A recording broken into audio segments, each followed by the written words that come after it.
मैंने बेटा देखिए जरा नेक्स्ट टॉपिक जो हमारा है, वैसे तो हमने पढ़ लिया कि होमोस्टेसिस क्या है। होमोस्टेसिस के हवाले से हमने देख लिया कि फीडबैक सिस्टम क्या है। फीडबैक सिस्टम की दो टाइप है, पॉजिटिव फीडबैक सिस्टम और negative feedback system.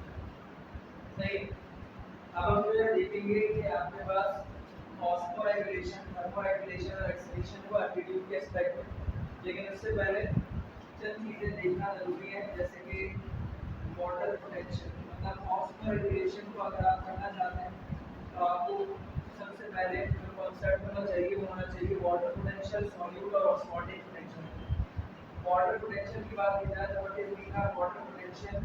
Water potential का मतलब होता है फ्री एनर्जी ऑफ वाटर। देखिए, free energy of water is called water potential, या फिर ability of solution to loss या lose the to loss the water, to use the water। इस solution की क्या एबिलिटी है, तो कैसे वाटर को लॉस करेगा, this is called water potential.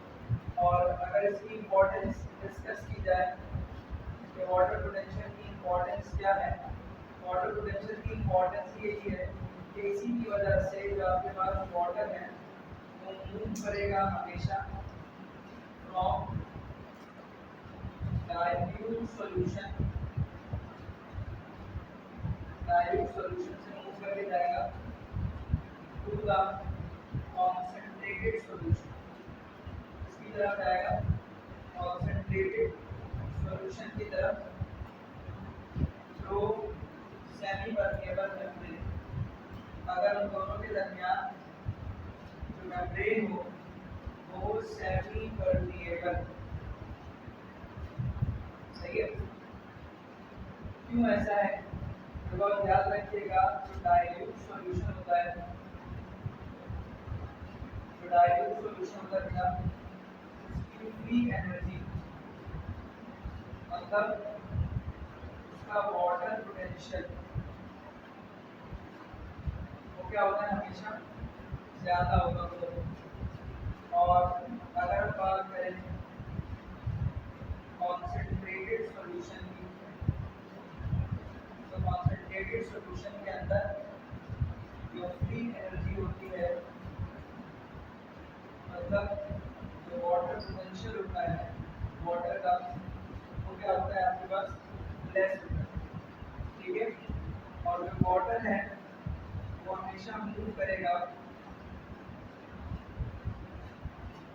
जहाँ पर वाटर पोटेंशियल की वैल्यू हाई हो टू द सॉल्यूशन, उस सॉल्यूशन में जाएगा जहाँ पर वाटर पोटेंशियल की वैल्यू जो है वो लो। अभी वैसे कोई सी वर्डिंग इसके ध्यान से बात करता चला जाना, मैं आपको समझा नहीं रहा, समझाता हूँ। कॉन्सेंट्रेटेड, अब हम एक लाइन बना देते हैं इस तरीके से, मेजरमेंट स्केल बना देते हैं। मैं लिखता हूँ यहाँ पर नेगेटिव और यहाँ पर जीरो। यहाँ पर मैं लिखूँगा कि जो वाटर पोटेंशियल है ये जीरो जो है, जो उसकी मैक्सिमम वैल्यू है, जीरो से ज़्यादा वाटर पोटेंशियल की वैल्यू नहीं हो सकती। और ये वाटर पोटेंशियल की वैल्यू नेगेटिव है, नेगेटिव से मजीद negative, more negative, more negative, more negative होती चली जाएगी। अब जो प्योर वाटर होता है उसके लिए वाटर पोटेंशियल की वैल्यू हमेशा जीरो होगी, ठीक है। और किसी भी सॉल्यूशन के लिए, एनी सॉल्यूशन, इधर एक काम कर लो, यहाँ पर लिख लो फॉर एग्जांपल डाइल्यूट सॉल्यूशन, और यहाँ पर लिख लो कॉन्सेंट्रेटेड सॉल्यूशन। इससे हमें ये समझ आएगा कि डाइल्यूट सॉल्यूशन के लिए भी वैल्यू नेगेटिव है, कॉन्सेंट्रेटेड के लिए भी नेगेटिव है, लेकिन डाइल्यूट सॉल्यूशन के लिए लेस नेगेटिव होगी, कॉन्सेंट्रेटेड सॉल्यूशन के लिए मोर नेगेटिव, सही है। अब समझिएगा जरा बात को, यहाँ पर मैं डायग्राम के जरिए से आपको बात को एक्सप्लेन करने की कोशिश करूँगा।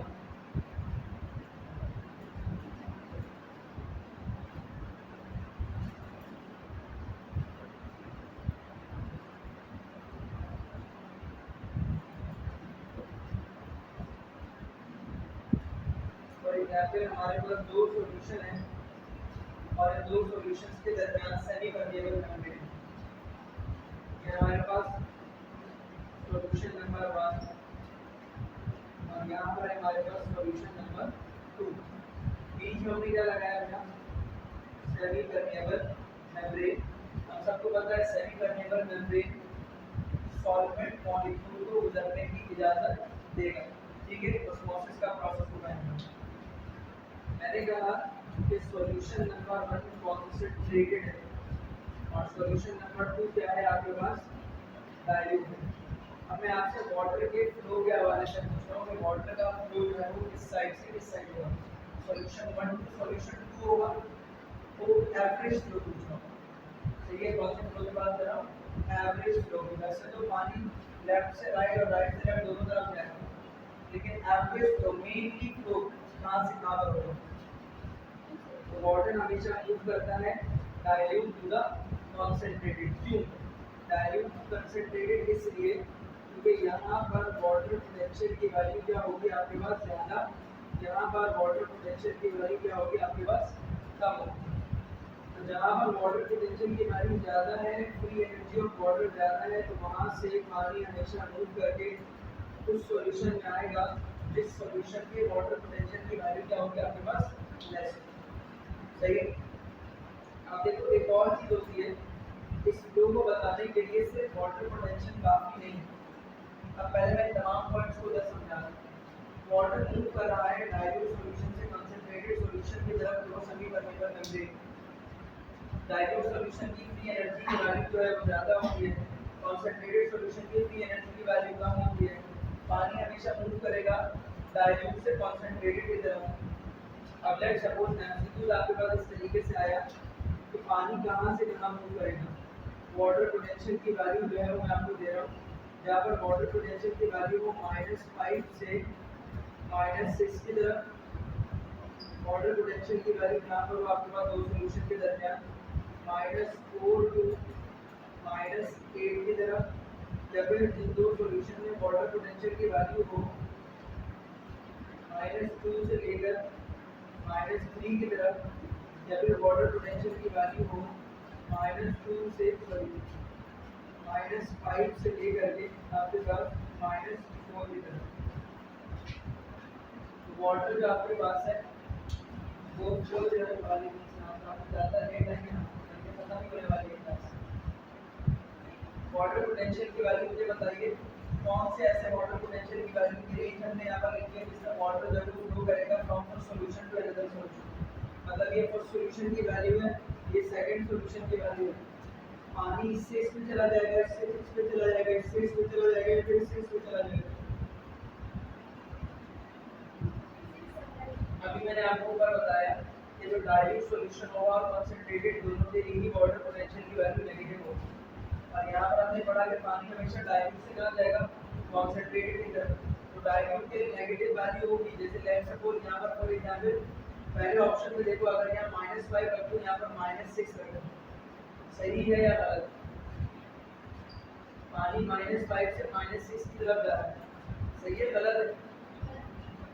-5 से -6, -5 का मतलब है लेसर कंसंट्रेटेड, -6 का मतलब है मोर कंसंट्रेटेड। हाँ, -6 का मतलब है वाटर पोटेंशियल की वैल्यू कम होगी। तो वाटर पोटेंशियल की वैल्यू ये कम है, वाटर पोटेंशियल की वैल्यू ज़्यादा है।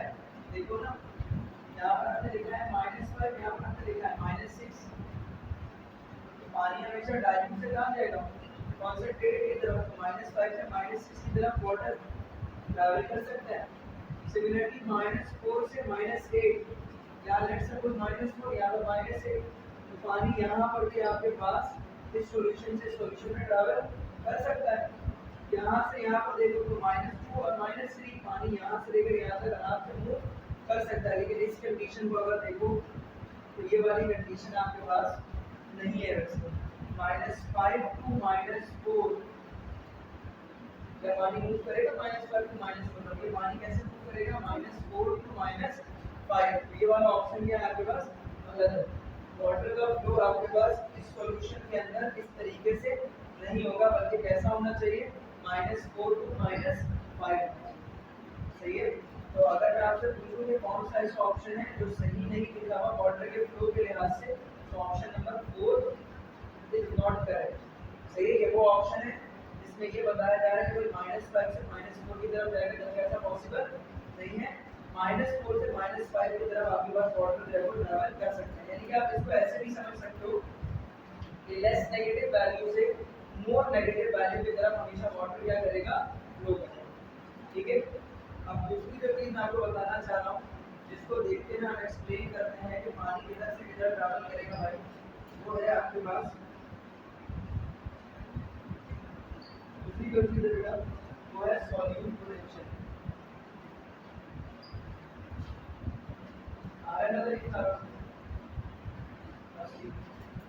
दूसरा बेटा आपके पास देखिएगा सॉल्यूट पोटेंशियल। सॉल्यूट पोटेंशियल की बात की जाए, what is mean by solute potential? किसको पता है सॉल्यूट पोटेंशियल किसको कहते हैं?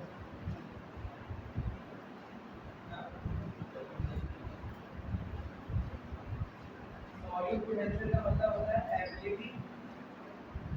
बेटा यहाँ से एक सवाल जरूर आएगा आपका, या तो वैल्यू से आएगा, या तो फ्लो से आएगा, या तो एक्सपेरिमेंट से रिलेटेड आएगा, या तो वर्डिंग से रिलेटेड आएगा, लेकिन आएगा ही आएगा। एबिलिटी का वाटर और सॉल्यूट पोटेंशियल का एक सवाल जरूर होता है, क्योंकि ट्रांसपोर्ट का पूरा चैप्टर इसी पर बेस करता है और होमोस्टैसिस में ऑस्मोल रेगुलेशन का पूरा चैप्टर इसी पे बेस करता है। सही है। तो इसके बगैर आप ना ही ट्रांसपोर्ट के चैप्टर पढ़ सकते हैं, बकायदा इसके डायग्राम 5 नंबर में 3 से 4 बार आएगी, अलग अलग शक्लों की नजर में आपको नजर आएगी। सही है, लेकिन ये आया होगा पहले सवाल। Ability of solute to attract water towards it। सही है। और solute पोटेंशियल जो है वो डायरेक्टली प्रोपोर्शनल होगा, इसके डायरेक्टली प्रोपोर्शनल होगा भाई अमाउंट ऑफ सॉल्यूट। अगर बात को समझिएगा, जैसे देखिए हमारे पास अमाउंट ऑफ सॉल्यूट कौन से सॉल्यूशन में ज्यादा होगा। मेरे पास एक सॉल्यूशन में लिख रहा हूं कंसंट्रेटेड सॉल्यूशन। कौन सा सॉल्यूशन मेरा बैठेगा? Concentrated solution. मुझे बात बताइए कंसंट्रेटेड सॉल्यूशन में सॉल्यूट पोटेंशियल की वैल्यू कम होगी ज्यादा होगी? कंसंट्रेटेड में सॉल्यूट पोटेंशियल की वैल्यू क्या होगी? मोर। जबकि डाइल्यूट सॉल्यूशन के अंदर, डाइल्यूट सॉल्यूशन है आपके पास, उसमें जो सॉल्यूट पोटेंशियल की वैल्यू है, ये सॉल्यूट पोटेंशियल की वैल्यू क्या होगी आपके पास? लेस होगी। सही है। तो अब यहाँ पर देखिए सॉल्यूट पोटेंशियल को किससे लिखते हैं? ऐसे ही साइड बाय साइड बनाते हो नीचे ऐसे। सही है, ठीक है। अब मुझे एक बात बताइए, सॉल्यूशन कंसंट्रेटेड है तो यहाँ पर सॉल्यूट पोटेंशियल ज्यादा होगा कम होगा? ज्यादा होगा। और यहाँ पर सॉल्यूट पोटेंशियल क्या होगा आपके पास? कम होगा। देखो पानी यहाँ पर क्यों मूव करके आ रहा है? पानी को कोई खींच रहा है तभी पानी मूव करके आ रहा है। तो पानी को कौन खींचता है?